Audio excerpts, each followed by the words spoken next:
ओम नमो भगवते वासुदेवाय। श्रीमद्भागवत महापुराण चतुर्थ स्कंद अध्याय 10। उत्तम का मारा जाना, ध्रुव का यक्षों के साथ युद्ध। श्री मैत्रेय जी कहते हैं, विदुर जी, ध्रुव ने प्रजापति शिशुमार की पुत्री भ्रमि के साथ विवाह किया। उससे उनके कल्प और बत्सर नाम के 2 पुत्र हुए। महाबली ध्रुव की दूसरी पत्नी वायुपुत्री इला थी। उससे उनके उत्कल नाम के पुत्र और एक कन्या रत्न का जन्म हुआ। उत्तम का अभी विवाह नहीं हुआ था कि एक दिन शिकार खेलते समय उसे हिमालय पर्वत पर एक बलवान यक्ष ने मार डाला। उसके साथ उसकी माता भी परलोक से धार गई।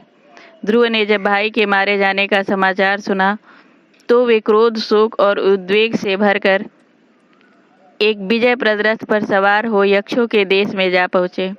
उन्होंने उत्तर दिशा में जाकर हिमालय की घाटी में यक्षों से भरी अलकापुरी देखी। उसमें अनेकों भूत, प्रेत, पिशाच आदि रुद्रानुचर रहते थे। विदुर जी, वहां पहुंचकर महाबाहु ध्रुव ने अपना शंख बजाया तथा संपूर्ण आकाश और दिशाओं को गुजा दिया। उस शंख ध्वनि से यक्ष पत्नियां बहुत ही डर गईं। उनकी आंखें भय से कातर हो उठीं। वीरवर विदुर जी, महाबलवान यक्ष वीरों को वह शंखनाद सहन न हुआ, इसलिए वे तरह तरह के अस्त्र शस्त्र लेकर नगर के बाहर निकल आए और ध्रुव पर टूट पड़े। महारथी ध्रुव प्रचंड धनुर्धर थे। उन्होंने एक ही साथ उनमें से प्रत्येक को 3-3 बाण मारे। उन सभी ने जब अपने अपने मस्तकों में 3-3 बाण लगे देखे, तब उन्हें यह विश्वास हो गया कि हमारी हार अवश्य होगी। वे ध्रुव जी के इस अद्भुत पराक्रम की प्रशंसा करने लगे। फिर जैसे सर्प किसी के पैरों का आघात नहीं सहते, उसी प्रकार ध्रुव के इस पराक्रम को न सहकर उन्होंने भी उनके बाणों के जवाब में एक ही साथ उससे दूने 6-6 बाण छोड़े। यक्षों की संख्या 13 अच्युत थी। उन्होंने ध्रुव जी का बदला लेने के लिए अत्यंत कुपित होकर रथ और सारथी के सहित उन पर परिध, खड्ग, प्रास, त्रिशूल, फरसा, शक्ति, सृष्टि, भृशुंडी तथा चित्र विचित्र पंखदार बाणों की वर्षा की। इस भीषण शस्त्र वर्षा से ध्रुव जी बिल्कुल ढक गए। तब लोगों को उनका दिखना वैसे ही बंद हो गया जैसे भारी वर्षा से पर्वत का। उस समय जो सिद्धगण आकाश में स्थित होकर यह दृश्य देख रहे थे, वे सब हाय हाय करके कहने लगे, आज यक्ष सेना रूप समुद्र में डूबकर यह महान सूर्य अस्त हो गया।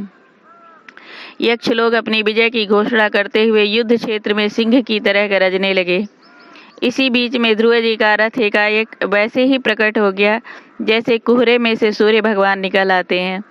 ध्रुव जी ने अपने दिव्य धनुष की टंकार करके शत्रुओं के दिल दहला दिए और फिर प्रचंड बाणों की वर्षा करके उनके अस्त्र शस्त्रों को इस प्रकार छिन्न भिन्न कर दिया जैसे आंधी बादलों को तितर बितर कर देती है। उनके धनुष से छूटे हुए तीखे तीर यक्ष राक्षसों के कवचों को भेद कर इस प्रकार उनके शरीर में घुस गए जैसे इंद्र के छोड़े हुए वज्र पर्वतों में प्रवेश कर गए थे।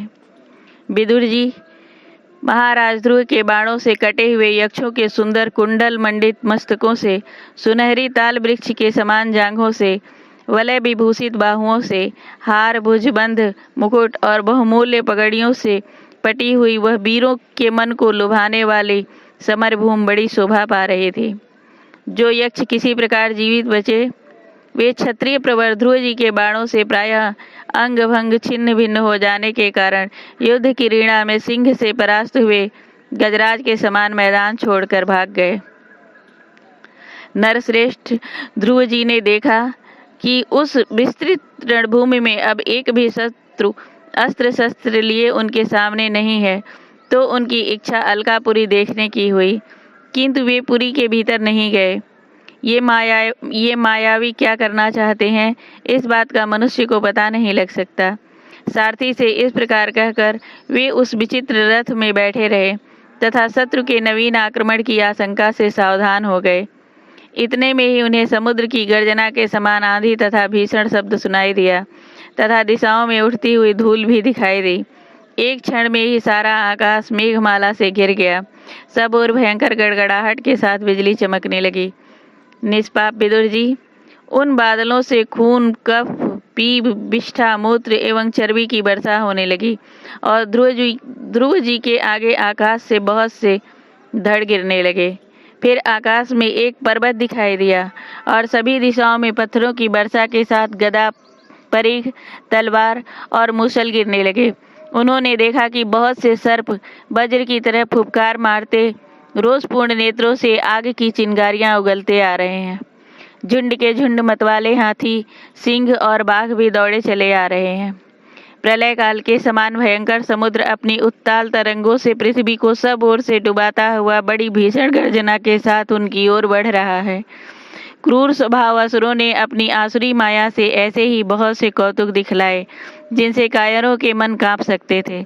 ध्रुव जी पर असुरों ने अपनी दुस्तर माया फैलाई है, यह सुनकर वहां कुछ मुनियों ने आकर उनके लिए मंगल कामना की। मुनियों ने कहा, उत्तानपाद नंदन ध्रुव, शरणागत भय भंजन सारंग पाणी भगवान नारायण तुम्हारे शत्रुओं का संहार करें।